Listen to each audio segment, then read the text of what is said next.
Hi friends, എല്ലാവർക്കും talent അക്കാഡമിയുടെ daily current affairs സെഷനിലേക്ക് സ്വാഗതം. എന്റെ പേര് കിരൺ. എല്ലാവർക്കും സുഖം തന്നെ എന്ന് വിശ്വസിക്കുന്നു. നമുക്ക് നേരെ ഇന്നത്തെ ഡിസ്കഷൻ ആരംഭിക്കാം. നമ്മൾ ആദ്യം ഡിസ്കസ് ചെയ്യുന്നത് ഒരു പുരസ്കാരത്തെ പറ്റിയാണ്.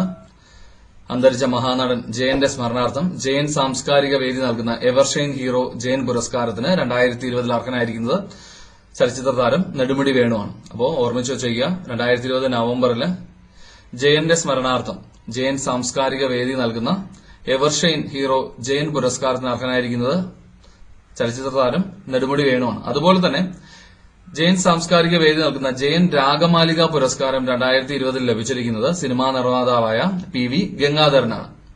ഇവ രണ്ട് പുരസ്കാരങ്ങളും ഒന്ന് ഓർമ്മിച്ചു വെച്ചേക്കുക. അടുത്ത് നമ്മൾ ഡിസ്കസ് ചെയ്യുന്നത് തെരഞ്ഞെടുപ്പുമായി ബന്ധപ്പെട്ടിട്ടുള്ള 1-2 പോയിന്റ്സ് ആണ്. അതിലൊന്നാണ് ഒരു ഹാൻഡ് ബുക്ക്, ഒരു കൈപ്പുസ്തകം. തെരഞ്ഞെടുപ്പിൽ മത്സരിക്കുന്ന സ്ഥാനാർത്ഥികൾക്കും അതുപോലെ തന്നെ ഉദ്യോഗസ്ഥർക്കും രാഷ്ട്രീയ പാർട്ടികൾക്കും പൊതുജനങ്ങൾക്കും അവരുടെ സംശയങ്ങൾക്ക് അവരെ സഹായിക്കുന്നതിനായിട്ട് ശുചിത്വ മിഷനും അതുപോലെ തന്നെ ഹരിത കേരള മിഷൻ എന്നിവയുടെ നേതൃത്വത്തിൽ തയ്യാറാക്കിയ ഒരു കൈപ്പുസ്തകം. അതിന്റെ പേര് ഹരിത ചട്ട പാലനം എന്നാണ്. അപ്പോൾ തദ്ദേശ സ്വയംഭരണ സ്ഥാപനങ്ങളിലേക്കുള്ള തെരഞ്ഞെടുപ്പിൽ ഹരിത ചട്ടം പാലിക്കുന്നതിന്റെ ഭാഗമായിട്ട് ആണ് ഇങ്ങനൊരു പുസ്തകം പുറത്തിറക്കിയിരിക്കുന്നത്. അതിന്റെ പേര് ഹരിത ചട്ട പാലനം എന്നാണ്. പുറത്തിറക്കിയിരിക്കുന്നത് ശുചിത്വ മിഷനും അതുപോലെ തന്നെ ഹരിത കേരള മിഷനും ചേർന്നിട്ടാണ്. അടുത്ത് നമ്മൾ ഡിസ്കസ് ചെയ്യുന്നത് ആന്റി ഡിഫേസ്മെന്റ് സ്ക്വാഡിനെ പറ്റിയാണ്. ഇതും തെരഞ്ഞെടുപ്പുമായിട്ട് ബന്ധപ്പെട്ട് ആരംഭിച്ച ഒരു സ്ക്വാഡാണ്. പൊതു തെരഞ്ഞെടുപ്പിൽ രാഷ്ട്രീയ കക്ഷികളും അതുപോലെ തന്നെ സ്ഥാനാർത്ഥികളും നടത്തുന്ന പ്രചരണ പരിപാടികൾ നിയമാനുസൃതമാണോ, എന്തെങ്കിലും ഇല്ലീഗലായിട്ട് നടത്തുന്നുണ്ടോ എന്നൊക്കെ പരിശോധിക്കുന്നതിനായിട്ട് തെരഞ്ഞെടുപ്പ് കമ്മീഷന്റെ നേതൃത്വത്തിൽ രൂപീകരിക്കുന്ന സ്ക്വാഡാണ് ആന്റി ഡിഫേസ്മെന്റ് സ്ക്വാഡ്. അടുത്ത് ഡിസ്കസ് ചെയ്യുന്നത് ഉത്തർപ്രദേശിലെ ഗോരഖ്പൂരിനെ പറ്റിയാണ്. 2021 ഇന്റർനാഷണൽ ബേർഡ്സ് ഫെസ്റ്റിവലിന് വേദിയാകുന്ന ഇന്ത്യൻ നഗരമാണ് ഉത്തർപ്രദേശിലെ ഗോരഖ്പൂർ. അപ്പോൾ ഓർമ്മിച്ചു വെച്ചിരിക്കാം, 2021 ഇന്റർനാഷണൽ ബേർഡ് ഫെസ്റ്റിവലിന്റെ വേദിയാകുന്ന ഇന്ത്യൻ നഗരം ഉത്തർപ്രദേശിലെ ഗോരഖ്പൂറാണ്. അടുത്ത് ഡിസ്കസ് ചെയ്യുന്നത് നമ്മുടെ സംസ്ഥാനത്ത് ആരംഭിക്കുന്ന ഒരു സന്നദ്ധ സംഘടനയാണ്. അതിന്റെ പേര് സ്റ്റേറ്റ് വോളണ്ടിയർ കോർപ്സ് എന്നാണ്. സ്റ്റേറ്റ് വോളണ്ടിയർ കോർപ്സ് കേരള സർക്കാരിന്റെ നേതൃത്വത്തിൽ സ്റ്റുഡന്റ് പോലീസ് കേഡറ്റ് പരിശീലനം ലഭിച്ച കേഡറ്റുകളെ ഉൾപ്പെടുത്തിക്കൊണ്ട് നമ്മുടെ സംസ്ഥാനത്ത് ആരംഭിക്കുന്ന ഒരു സന്നദ്ധ സംഘടനയാണ് സ്റ്റേറ്റ് വോളണ്ടിയർ കോർപ്സ് എന്നുള്ളത്. നമ്മൾ അടുത്ത് ഡിസ്കസ് ചെയ്യുന്നത് കഴിഞ്ഞ ദിവസം നമ്മൾ ന്യൂസിൽ കണ്ടതാണ്. ലോകത്തിലെ ഏറ്റവും വലിയ വ്യാപാര കരാർ ഒപ്പുവച്ചിരിക്കുകയാണ്. ആസിയാൻ കൂട്ടായ്മയിൽ വെച്ചിട്ടാണ് ലോകത്തിലെ ഏറ്റവും വലിയ വ്യാപാര കരാർ ഒപ്പുവച്ചിരിക്കുന്നത്. അതിന്റെ പേര് റീജിയണൽ കോംപ്രിഹെൻസീവ് എക്കണോമിക് പാർട്ണർഷിപ്പ് എന്നാണ്, RCEP. മേഖല സമഗ്ര സാമ്പത്തിക പങ്കാളിത്ത കരാർ. ലോകത്തിലെ ഏറ്റവും വലിയ സ്വതന്ത്ര വ്യാപാര കൂട്ടായ്മ രൂപീകരിക്കുന്നതിനുള്ള കരാറാണ് ഒപ്പുവച്ചിരിക്കുന്നത്. അപ്പൊ ഈ കരാറിൽ ഒപ്പുവച്ചിരിക്കുന്ന രാജ്യങ്ങൾ ഏതൊക്കെയാണെന്ന് ചോദിച്ചു കഴിഞ്ഞാൽ ആസിയാൻ രാജ്യങ്ങളും അതുപോലെ തന്നെ ഓസ്ട്രേലിയ, ചൈന, ന്യൂസിലാൻഡ്, ജപ്പാൻ, ദക്ഷിണ കൊറിയ എന്നീ രാജ്യങ്ങളും ചേർന്നിട്ടാണ് ഈ കരാറിൽ ഒപ്പുവച്ചിരിക്കുന്നത്. ഈ കരാർ ഒപ്പുവച്ചിരിക്കുന്നത് 2020 നവംബർ മാസം 15-ാം തീയതിയാണ്. കരാറിൽ ഏർപ്പെട്ടിരിക്കുന്ന രാജ്യങ്ങൾ 15 രാജ്യങ്ങളാണ്. എന്താണ് ഈ രാജ്യങ്ങളുടെ പ്രത്യേകത എന്ന് ചോദിച്ചു കഴിഞ്ഞാൽ ലോക ജനസംഖ്യയുടെ 30% അതുപോലെ തന്നെ ആഗോള ആഭ്യന്തര ഉൽപാദനത്തിന്റെ 30% ഈ രാജ്യങ്ങളിൽ നിന്നാണ് ഉണ്ടായിരിക്കുന്നത്. അപ്പോൾ അത്രയും പ്രധാനപ്പെട്ട ഒരു വ്യാപാര കരാറാണ് കഴിഞ്ഞ ദിവസം ആസിയാൻ ഉച്ചകോടിയിൽ ഒപ്പിട്ടിരിക്കുന്നത്. അപ്പോൾ ആസിയാൻ ഉച്ചകോടിയിൽ ഒപ്പിട്ട കരാറാണ് RCEP, മേഖല സമഗ്ര സാമ്പത്തിക പങ്കാളിത്ത കരാർ. ഒപ്പിട്ടിരിക്കുന്നത് 15 രാജ്യങ്ങളാണ്. ആസിയൻ രാജ്യങ്ങൾ 10 രാജ്യങ്ങളുണ്ട്. അതോടൊപ്പം തന്നെ Australia, New Zealand, Japan, China, south Korea ഇത്രയും രാജ്യങ്ങൾ ചേർന്നിട്ടാണ് ഈ കരാറിൽ ഒപ്പുവച്ചിരിക്കുന്നത്. അടുത്ത് നമ്മൾ ഡിസ്കസ് ചെയ്യുന്നത് നമ്മുടെ രാജ്യത്തെ പറ്റിയാണ്. ലോകത്ത് തെങ്ങിന്റെ ജനിതക ഘടന വികസിപ്പിക്കുന്ന 3ാമത്തെ രാജ്യമാണ് ഇന്ത്യ. അപ്പൊ ഇതിനു മുമ്പ് തെങ്ങിന്റെ ജനിതക ഘടന വികസിപ്പിച്ച 2 രാജ്യങ്ങൾ ഏതൊക്കെയാണെന്ന് ചോദിച്ചു കഴിഞ്ഞാൽ ചൈനയും ഫിലിപ്പീൻസും ആയിരുന്നു. ഇപ്പൊ ലോകത്ത് തെങ്ങിന്റെ ജനിതക ഘടന വികസിപ്പിക്കുന്ന 3ാമത്തെ രാജ്യമായിട്ട് മാറിയിരിക്കുകയാണ് ഇന്ത്യ.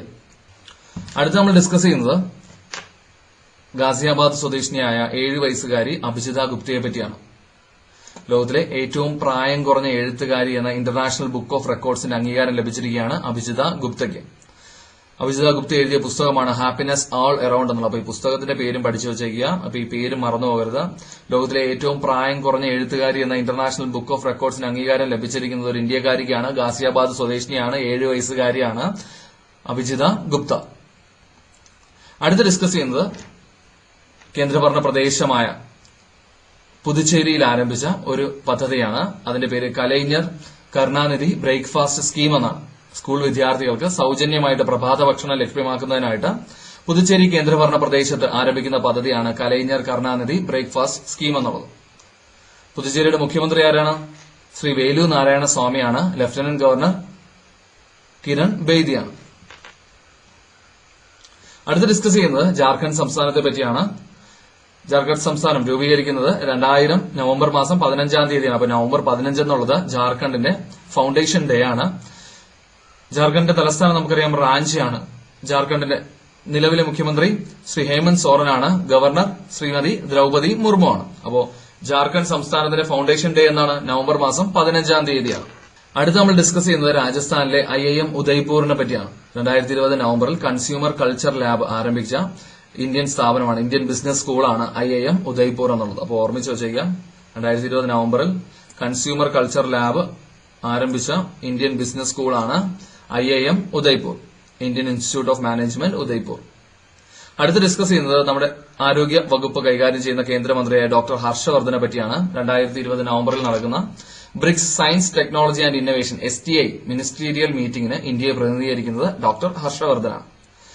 ഈ സമ്മേളനത്തിന് അധ്യക്ഷത വഹിക്കുന്ന രാജ്യം റഷ്യയാണ്. അപ്പോൾ 2020 എല്ലാ ബ്രിക്സ് സമ്മേളനങ്ങൾക്കും അധ്യക്ഷത വഹിക്കുന്ന രാജ്യം റഷ്യയാണ്. അപ്പോൾ ഓർമ്മിച്ച് വെച്ചിരുന്നാൽ മതി, ബ്രിക്സ് സമ്മേളനങ്ങൾ 2020 നടന്ന എല്ലാ ബ്രിക്സ് സമ്മേളനങ്ങൾക്കും അധ്യക്ഷത വഹിച്ച രാജ്യം റഷ്യയാണ്. അപ്പോൾ 2020 BRICS science technology and innovation ministerial മീറ്റിംഗിൽ ഇന്ത്യയെ പ്രതിനിധീകരിക്കുന്നത് ഡോക്ടർ ഹർഷവർദ്ധനാണ്. അതുപോലെ തന്നെ 2020 നവംബറിൽ നടന്ന 15ാമത് ഈസ്റ്റ് ഏഷ്യ സമ്മിറ്റിന് അധ്യക്ഷത വഹിച്ചത് വിയറ്റ്നാം പ്രധാനമന്ത്രി ന്യുവൻ ഷുവാൻ ഫുക്ക് ആണ്. ഈ സമ്മേളനത്തിൽ ഇന്ത്യയെ പ്രതിനിധീകരിച്ചത് കേന്ദ്ര വിദേശകാര്യമന്ത്രിയായ ഡോക്ടർ S ജയശങ്കറാണ്. അടുത്ത് ഡിസ്കസ് ചെയ്യുന്നത് ചൈനയിലെ വുഹാനെ പറ്റിയാണ്. ഈ പേര് നമുക്കറിയാം, COVID-19 മഹാമാരിയിലെ പ്രഭവസ്ഥാനമാണ് ചൈനയിലെ വുഹാൻ. അപ്പോൾ 2020 നടന്ന വേൾഡ് ഹെൽത്ത് എക്സ്പോയുടെ വേദിയാണ് വുഹാൻ. അപ്പോൾ ഓർമ്മിച്ച് വെച്ചേക്കാം, 2020 നവംബറിൽ നടന്ന വേൾഡ് ഹെൽത്ത് എക്സ്പോയുടെ വേദി എവിടെയാണ്? ചൈനയിലെ വുഹാനാണ്. അടുത്ത് ഡിസ്കസ് ചെയ്യുന്നത് ഏഷ്യൻ രാജ്യമായ ഫിലിപ്പീൻസിൽ നാശം വിതച്ച 2020 നവംബറിൽ നാശം വിതച്ച 2 ചുഴലിക്കാറ്റുകളെ പറ്റിയാണ്. അതിന്റെ പേരാണ് വാംകോ, അതുപോലെ ഗോണി. ഇപ്പോൾ 2020 നവംബറിൽ ഏഷ്യൻ രാജ്യമായ ഫിലിപ്പീൻസിൽ നാശം വിതച്ച ചുഴലിക്കാറ്റുകൾ ഏതൊക്കെയാണ്? വാംകോ, ഗോണി. ഫിലിപ്പീൻസിന്റെ തലസ്ഥാനം നമുക്കറിയാം മനിലയാണ്. ഫിലിപ്പീൻസിന്റെ കറൻസി ഫിലിപ്പിയൻ പെസോയാണ്. ഫിലിപ്പീൻസിന്റെ പ്രസിഡന്റ് റോഡ്രിഗോ ഡ്യൂട്ടേർട്ട് ആണ്. അടുത്ത് ഡിസ്കസ് ചെയ്യുന്ന ഒരു ഇമ്പോർട്ടന്റ് ആയിട്ടുള്ള ഡേ ആണ്.